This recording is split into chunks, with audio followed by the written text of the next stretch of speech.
സ്നാനം ചെയ്യാനുള്ള സൗകര്യം ഉണ്ട്. നമ്മൾ കുളിച്ചിട്ടാണ് വീട്ടിൽ നിന്ന് നമ്മൾ കുളിച്ചിട്ടൊക്കെയാണ് വന്നത്. അപ്പോൾ ഞങ്ങൾ എന്തായാലും ഒന്ന് കൈയും കാലും കഴുകാതെ വിചാരിക്കണം. പിന്നെ നല്ല തിരക്കുമാണ്, ഡ്രസ്സ് മാറാനൊക്കെ ആണെങ്കിലും സമയമെടുക്കും. അതുകൊണ്ട് നമ്മളിതാക്കി ഒന്ന് കൈയും കാലൊക്കെ ഒന്ന് കഴുകി ഒന്ന് ഫ്രഷ് ആവാന്ന് വിചാരിക്കുകയാണ്. ഒത്തിരി ആൾക്കാർ മുങ്ങുന്നുണ്ടേ, കാണിച്ചു തരാം. ഇതാ ഇവിടെ ഇങ്ങനെ കടവായിട്ടാണ് ആരതി നടക്കുന്ന സ്ഥലം, അവിടെയാണ്. നമ്മള്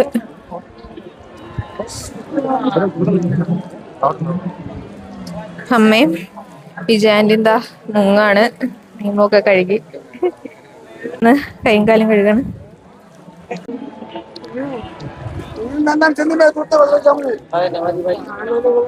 അപ്പുറത്ത് പോയി കുളിച്ച